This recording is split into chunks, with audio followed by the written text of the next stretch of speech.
Je pense que c'est aussi qu'ils veulent pas de cette image, ils n'arrivent pas à accepter cette vraie image de la femme, qui est épanouie, qui n'est pas opprimée, qui est libre de faire ses propres choix. Je m'appelle Binta Diallo, je suis étudiante en dentisterie en Master 2 et je fais du théâtre depuis 3 ans dans une ASBL qui se nomme Ras El Hanout. Le théâtre m'a permis de mettre des mots sur ce que je ressens, de pouvoir exprimer des émotions que je pensais pas pouvoir exprimer. Par exemple, dans la pièce Sois forte et tais-toi, c'était l'histoire d'une jeune fille qui s'est fait exciser et qui devait l'expliquer à une personne qu'elle aimait. Le personnage du narrateur, à la fin, il exprimait l'inquiétude qu'on peut ressentir ou le stress qu'on peut ressentir lorsqu'on doit annoncer quelque chose de douloureux à une personne. Parce qu'on a peur de la réaction de la personne, tu vois. On se dit que peut-être la personne va nous juger, alors que peut-être pas du tout. Et ça m'a permis aussi de faire des recherches sur des sujets lambda et d'avoir plus confiance en moi et voilà. La première pièce dans laquelle j'ai joué à la Ras El Hanout, c'était une pièce qui parlait de la discrimination lors des mouvements des droits civiques et on faisait le parallèle avec la discrimination à Bruxelles. Et j'ai joué le rôle d'une jeune fille qui voyageait dans le temps et qui se retrouvait dans la fin des années 50 et qui participait au combat des Noirs pour avoir les droits civiques, quoi. Mon triple combat de femme noire, musulmane et avec un voile a débuté, je pense, quand j'étais en secondaire, quand j'ai mis mon voile. À la même période, une amie à moi a mis le jilbab. Et ça posait un peu problème auprès des professeurs, dans le sens où ils appréciaient pas l'accoutrement qu'elle avait. Et du coup, ce qu'ils ont commencé à faire, c'est que à l'entrée de mon école, tu avais un petit couloir, et c'est là qu'on se mettait pour mettre notre voile. Ils ont fermé ce petit couloir-là, et du coup, on devait mettre notre voile ou l'enlever à l'extérieur de l'établissement. Ensuite, le préfet nous a fait comprendre que le port de jupe longue posait problème. Dans le règlement, c'était marqué que les bermudas, les mini-jupes et les vêtements déchirés étaient interdits, mais il faisait pas de remarques aux personnes qui les mettaient, tu vois. Ce qui lui posait problème, c'était le fait que cette fille, elle porte le jilbab. Mon éducation féminine a commencé quand j'ai mis le voile et quand, à l'école, j'ai vu toute cette discrimination envers mon amie qui avait le jilbab. C'est là que j'ai commencé à m'instruire par rapport aux conditions des femmes. En fait, on va dire que je lisais des livres un peu en vrac parce que je savais pas ce que je pouvais faire, tu vois. J'étais assez jeune, j'avais 16 ans et je savais pas qu'il y avait des mouvements féministes qui existaient. L'internet était présent mais pas comme en 2019, quoi. Et du coup, je disais que je faisais un peu en vrac et j'essayais de faire des petits combats déjà en commençant par chez moi. Et après à l'école, donc j'ai commencé par des petits combats à l'école. Au début, quand je lisais les livres, c'était plus des livres qui parlaient des femmes blanches. Du coup, je me reconnaissais pas dedans. Après, j'ai commencé à lire du Angela Davis, du Bell Brooke, et c'est là que j'ai commencé à m'identifier. Donc, à regarder des conférences. Voilà.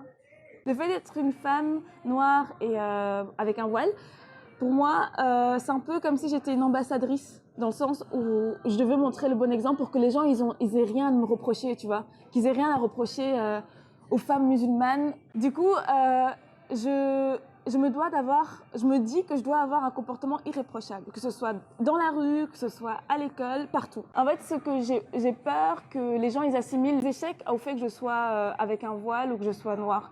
Du coup, je me dois de viser l'excellence. Et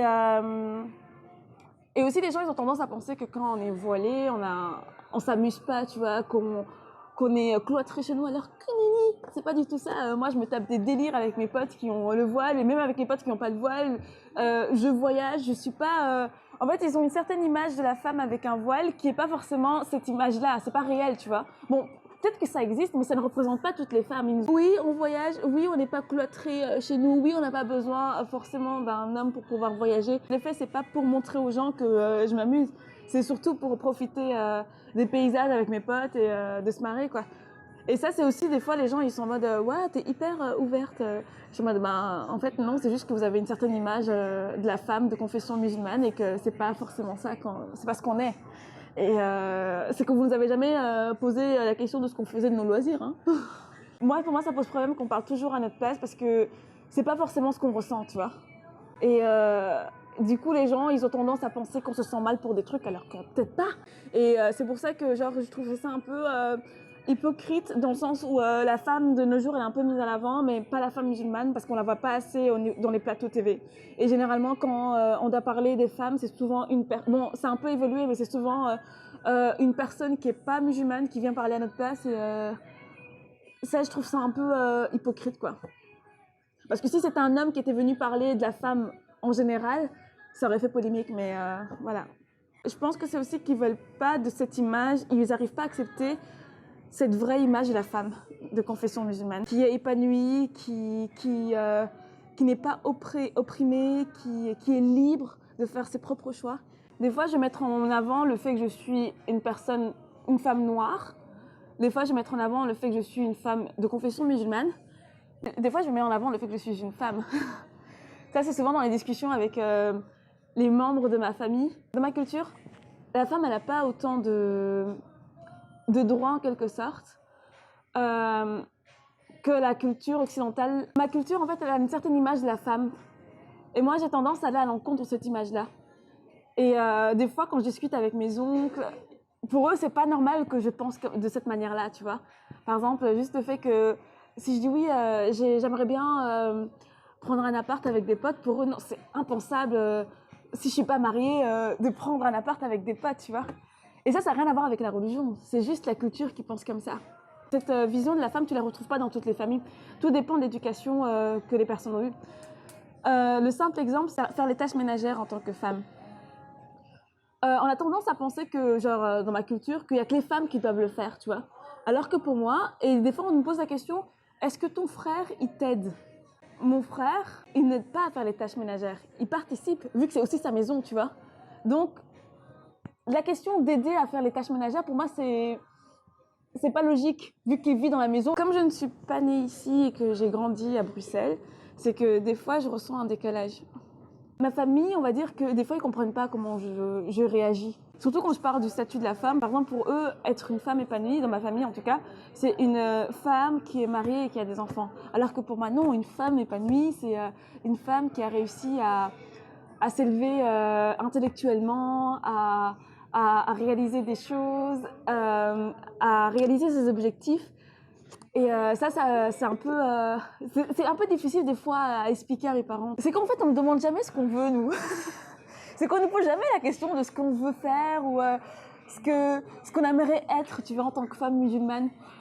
Généralement, c'est que genre ta famille, elle veut que tu sois comme ça, la société veut que tu sois comme ça, mais personne vient te demander et toi, qu'est-ce que tu aimerais faire? Et toi, pourquoi je suis obligée de faire ça ou ça? J'ai aussi mes propres choix, tu vois. Et mais ce qui est bien aussi, c'est qu'on a une évolution dans la vision de la femme. C'est qu'on l'a vu dernièrement avec le MeToo mouvement, mais il y a toujours un petit couac parce que dans le sens où on met la femme en valeur, mais on a tendance à oublier la femme de confession musulmane. Parce que, bon là on va dire que cette semaine, on a eu un petit pas en avant avec le fait d'autoriser le voile dans certains établissements. C'est un grand pas pour nous les femmes musulmanes parce que moi je connais beaucoup de femmes de confession musulmane qui ont dû changer d'études en quelque sorte parce qu'elles ne pouvaient pas porter le voile dans le domaine dans lequel elles voulaient faire. Et du coup, et même dans l'établissement où elles voulaient le faire. Et du coup, le fait d'autoriser, le fait de pouvoir mettre le voile dans les eaux écoles, c'est énorme. C'est vraiment énorme. Et surtout que l'épanouissement et aussi l'émancipation de la femme, c'est aussi en lien avec le fait de pouvoir faire des études, d'avoir un job. Après, tu peux être émancipée en restant chez toi, hein, si c'est ton propre choix. Alors moi, j'ai eu la chance d'avoir des gens qui ont toujours été derrière moi pour me soutenir dans tout ce que je faisais. Donc oui, on m'a donné les ressources parce que je pense que si j'avais été au bled, j'aurais pensé peut-être différemment. Vu que j'aurais été dans un environnement qui pense différemment. En tant que femme étrangère ici, c'est que on a tendance à trop se justifier de ce qu'on est. Et même parfois à devoir s'excuser pour les actes des autres. Parce que les autres, ils ont commis un mauvais acte. Et du coup, on se sent un peu responsable en quelque sorte. Et du coup, on doit se justifier de ce qu'ils font. Alors que l'identité, c'est quelque chose qu'on ne choisit pas. Hein. Genre le fait d'être noir, on ne choisit pas. Une personne vient pointer le problème que tu as, genre en mode, bon, un problème en quelque sorte, genre la différence que tu as en mode, oui, le petit machin que tu as sur la tête là, ça pose problème. Toi, tu te poses forcément des questions sur ça, tu te demandes pourquoi ça pose problème, et surtout que c'est très difficile, bon, en tout cas, moi, genre, j'ai eu de nombreux complexes, tu vois, de s'accepter. Et quand une personne pointe du doigt une partie de ce que tu es, ça te pousse forcément à réfléchir. Je pense que tu te considères forcément comme féministe dans la société où on est quand tu vois qu'il y a une très grande différence entre les hommes et les femmes. Je reconnais plus dans le féminisme intersectionnel. Moi, mon combat, c'est le fait, par exemple, que mon voile soit accepté partout, en fait, que mon voile, c'est comme un piercing, tu vois. Qu'on ne me juge pas par rapport à mon voile, mais par rapport à ce que j'ai dans la tête ou par rapport à ma personnalité, pas par rapport à mon accoutrement. Quoi. Je dirais, du coup, mon féminisme, je dirais, c'est un peu un féminisme avec en plus de genre toutes les autres dominations, comme par exemple le racisme. Pour moi, le fait d'être une féministe, c'est aussi permettre aux autres d'être libres de faire ce que chacun a envie de faire. Qu'on nous donne la possibilité de choisir ce qu'on a envie de faire, tu vois. Que personne nous impose les choses qu'on doit faire et que personne ne se mette à notre place en disant c'est comme ça que tu dois agir pour être libre, tu vois. Parce que cette personne-là ne peut pas savoir ce qu'on a dans notre tête. Pour moi, le mouvement, il a encore beaucoup de lutte à mener. Commençons par le fait que le voile soit autorisé partout. C'est un peu mon plus grand combat. Et parce que je sais c'est quoi d'être une femme de confession musulmane aujourd'hui, surtout avec tout ce qui se passe et tout ce que les médias racontent sur nous. Le féminisme m'a permis d'accepter mon identité. Parce que c'est très difficile quand tu grandis dans un pays où la majorité des personnes est blanche de se trouver un modèle. Et en fait, le féminisme m'a permis de me trouver moi-même, on va dire ça, ouais. De m'accepter en tant que femme de confession musulmane et noire. Le féminisme m'a permis de mieux m'éveiller au monde. En fait, c'est comme avoir des lunettes. On va dire qu'avant, j'étais myope et avec le féminisme peut représenter les lunettes. Et j'ai une autre vision du monde. Il n'y a pas qu'un seul type de féminisme et qu'on n'a pas tous les mêmes combats.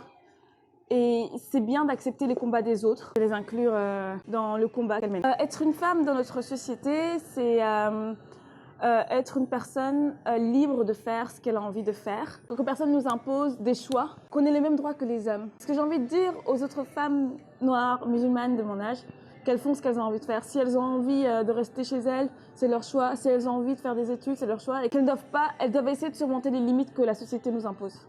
Qu'elles doivent essayer de passer au-delà, d'utiliser ça comme tremplin pour aller de l'avant. Le fait d'être une femme guinéenne, une femme peul, c'est être une femme forte. C'est quand tu es une femme guinéenne, en tout cas quand je le vois avec ma mère, c'est une femme qui travaille, c'est une femme qui paye des factures, c'est une femme qui éduque ses enfants, c'est une femme qui est venue dans un pays où elle ne pétait pas un mot de français, qui a appris à parler français, qui travaille, qui a appris à conduire. Donc pour moi, une femme guinéenne, c'est une femme forte. C'est un modèle. Je pense à ma maman de mes potes qui sont des femmes, quand je les regarde, genre, tu te dis que c'est des femmes qui sont venues dans un pays où elles ne parlaient pas la langue, mais elles ont réussi à s'intégrer, à mettre leur pierre à l'édifice. Du coup, je trouve ça incroyable.